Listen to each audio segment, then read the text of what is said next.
Morning students, Hindi दासिका में आपका सहर्ष स्वागत है।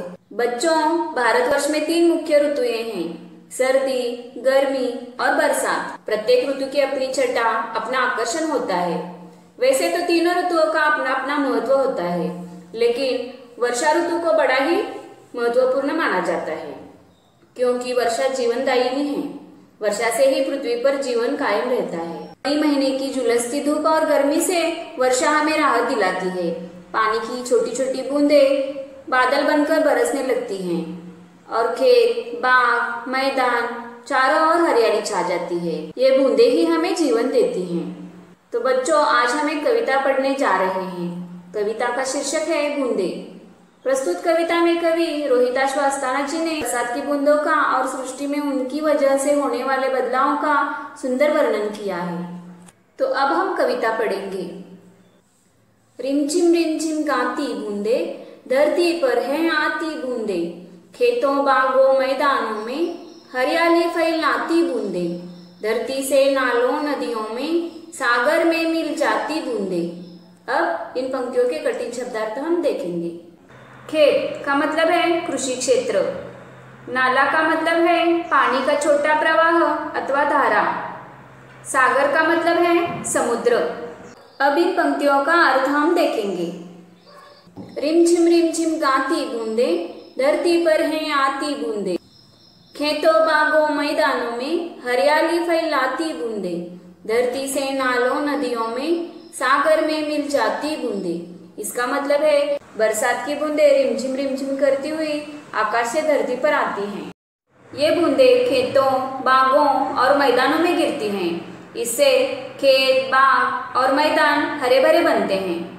ये बूंदें धरती पर गिरकर नालों और नदियों में बहती हैं। वहां से बहती बहती वे सागर में मिल जाती हैं। अब हम आगे की पंक्तियां देखेंगे। गर्मी से तपते लोगों को शीतलता पहुंचाती बूंदे, मेंढक मोर पपीहे कोयल सबका मन हर्षाती बूंदे, पुरवाई के रथ पर चढ़कर इठलाती मुस्काती बूंदे। अब इन पंक्तियों के कठिन शब्दार्थ हम देखेंगे।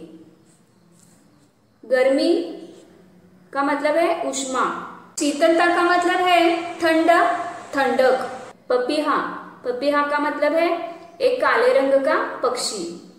कोयल का मतलब है कोकिल पक्षी। हर्षाती मतलब प्रसन्न करती।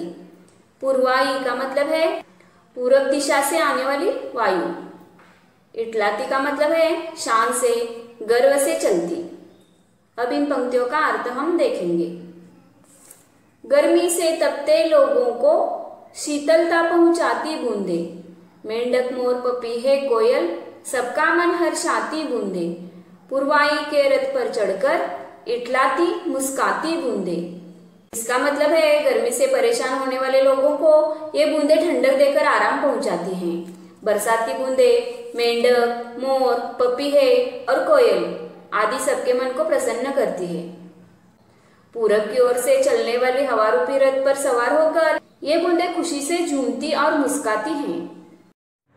अब इस कविता का स्वाध्याय हम देखेंगे। प्रश्न पहला, कविता की पंक्तियां पूर्ण करो। 1 नंबर, रिमझिम डैश डैश आती बूंदे। उत्तर है रिमझिम गाती बूंदे, धरती पर है आती बूंदे। नंबर 2, धरती डैश डैश जाती बूंदे। उत्तर है धरती से नालों नदियों में सागर में मिल जाती बूंदे। नंबर 3, मेंढक डैश डैश हर्षाती बूंदे। उत्तर है मेंढक मोर पपीहे कोयल सबका मन हर्षाती बूंदे। अब प्रश्न दूसरा हम देखेंगे। निम्नलिखित प्रश्नों के उत्तर एक एक वाक्य में लिखो। प्रश्न पहला, बरसात की बूंदें कैसे गाती हैं? उत्तर है बरसात की बूंदें रिमझिम करते हुए गाती हैं।